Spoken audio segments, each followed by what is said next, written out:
جی جو تفصیلات ابھی تک ہماری ہیں وہ بہت ہی دل دکھانے والی وہ تفصیلات ہیں، اور یہاں پر جو خاندانی ذرائع ہیں وہ یہ بتا رہے ہیں کہ ارشد شریف صاحب کینیا میں نیروبی کے نزدیک تھے، اور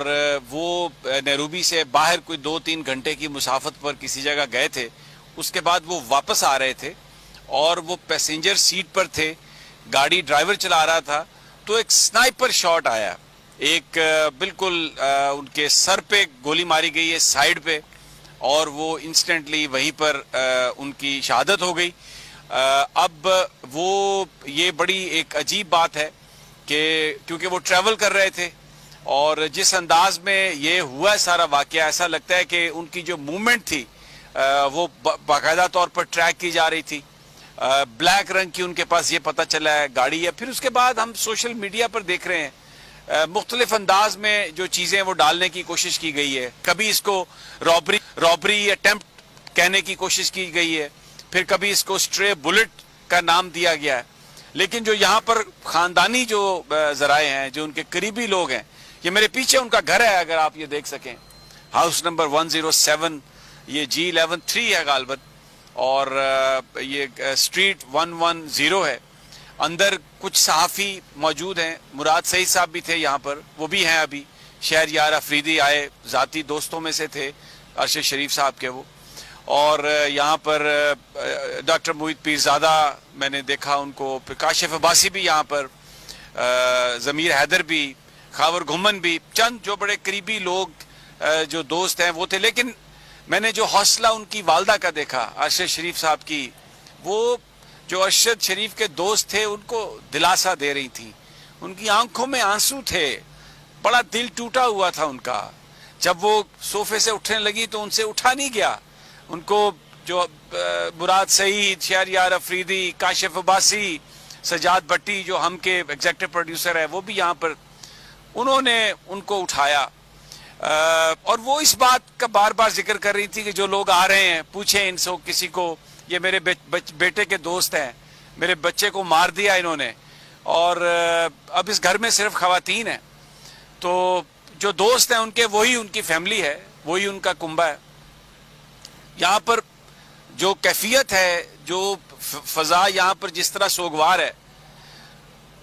میں یہ عرض کرتا ہوں کہ یہ آپ یہاں پر اگر ہوں تو آپ کو اندازہ ہو سکے کہ یہاں پر کیا ہے، اور بڑا ہی افسوسناک یہ واقعہ ہے، اور جو تفصیلات آ رہی ہے، اور جیسے social media per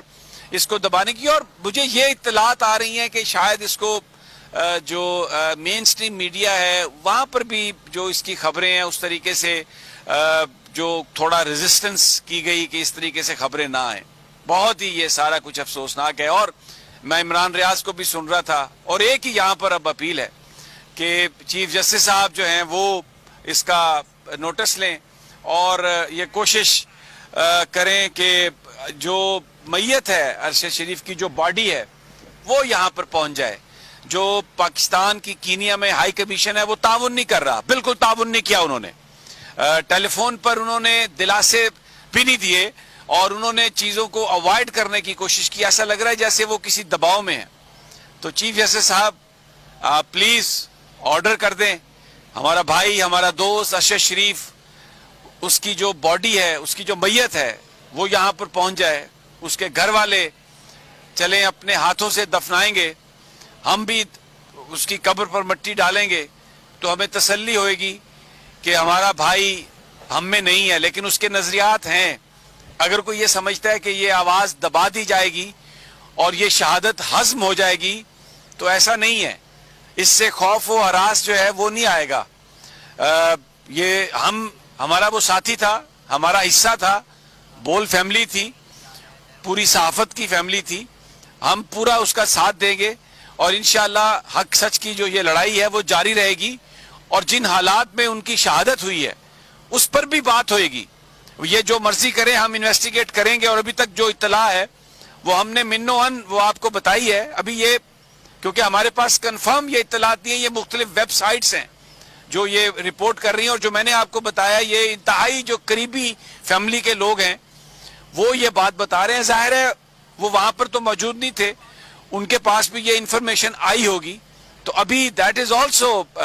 that needs to be verified. لیکن جو بات بھی اس وقت ہمیں پتا ہے جس طریقے سے بھی چل رہی ہے وہ ہم آپ کے گوش گزار کر رہے ہیں. ہمارا مقصد کسی کی طرف انگلی اٹھانا نہیں ہے, لیکن ایک تو سوال اٹھتا رہے گا کہ وہ حالات کس نے پیدا کیے جس نے پاکستان میں زمین اتنی تنگ کر دی کہ میرے بھائی ارشد شریف کو یہاں سے جانا پڑا. وہ ایک شہر سے دوسرے شہر, دوسرے ملک سے تیسرے ملک اپنی جان بچانے کے لیے دوڑتا رہا, لیکن ظالموں کی گولی نے اس کا پیچھا نہیں چھوڑا اور بالآخر کینیا میں نیروبی کے پاس اس نے جام شہادت نوش کیا. کیوں یہ حالات تنگ کیے گئے؟ کس نے یہ حالات تنگ کیے؟ کوئی تو اس کا ذمہ دار ہوگا. سوال تو پوری قوم آج کر رہی ہے اور کرتی رہے گی کہ کیوں تنگ کیے گئے اتنے حالات, کیوں یہ سب کچھ کیا گیا جس کی بنیاد پر ارشد شریف کو یہاں سے جانا پڑا. ابھی میں بات کر رہا تھا, عدیل راجہ ان کے پروڈیوسر, علی ان کی ٹیم کا حصہ, وہ کہہ رہے تھے کہ ارشد شریف جانا نہیں چاہ رہا تھا, اب وہ واپسی کا پلان کر رہا تھا. مجھے بیرسٹر رزاق جو ہے ان کے جو وکیل وہ بتا رہے تھے کہ میں نے ان کو کہا کہ آپ آئیے اور یہ جو اگلی تاریخ ہے اس میں ہم عدالت میں پیش ہوتے ہیں. تو یہ جو اس طرح زندگی تنگ کر دی گئی کہ وہ اپنی جان بچانے کے لیے یہاں سے ان کو جانا پڑا, یہ کس نے کیے حالات؟ حکومت جواب دے, جو ذمہ داران ہیں وہ جواب دیں کہ آپ اتنی زندگی آپ نے تنگ کر دی کہ لوگ یہاں سے بھاگنے پر مجبور ہوئے, اور بھاگتے بھاگتے انہوں نے, اور کوئی اس طرح ان کا پیچھا کر رہا تھا کہ وہاں پہ کینیا میں نیروبی میں بھی نہیں چھوڑا ان کو. These are the questions. اور ابھی اس وقت تو صرف یہ بات ہے کہ خدا کے لیے آپ کے سینے میں کیا دل نہیں ہے؟ کیا آپ نے اللہ کو جان نہیں دینی؟ ان کی جو میت ہے کم از کم اس کو وہاں سے لانے کے لیے کوئی بات کریں. ابھی تک نہ کوئی فورن آفس کے کانوں پر جو رینگی ہے, نہ جو وہاں پر کینیا میں ہائی کمیشن ہے وہ کوئی اس حوالے سے مدد کرنے کے لیے تیار ہے. تو یہ ایک بڑی سنگین صورتحال ہے. چیف جسٹس آف پاکستان سے اپیل ہے, اٹھے ہوں گے اس وقت آپ فجر کی نماز پڑھنے کے لیے, اپنے اللہ سے دعا کرنے کے لیے,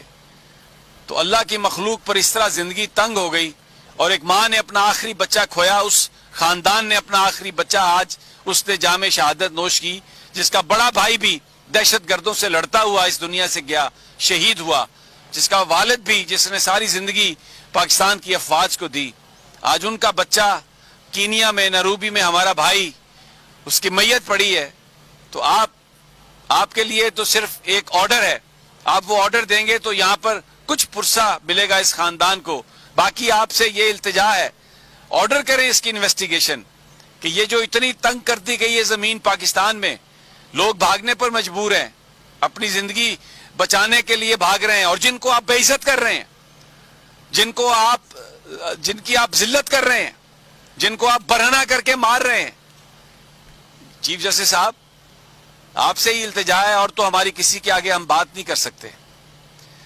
بہرحال یہ صورتحال ہے, یہاں پر ہم موجود ہیں, دوست آ رہے ہیں, فیملیز آ رہی ہیں, آنسو ہیں. ارشد شریف چلا گیا, وہ واپس نہیں آئے گا, وہ واپس نہیں آئے گا, لیکن اس کی جنگ جو ہے وہ ہم جاری رکھیں گے. اگر کوئی سمجھتا ہے کہ وہ ڈرا دھمکا کے خاموش کرا دے گا, ایسا نہیں ہونے والا. یہ بات ہوتی رہے گی, سوال اٹھتے رہیں گے جب تک ان کے جوابات نہیں ملیں گے. جی کراچی, بیک ٹو یو. یقیناً سوالات اٹھتے رہیں گے, اور جس طرح سے آپ نے جامع طریقے سے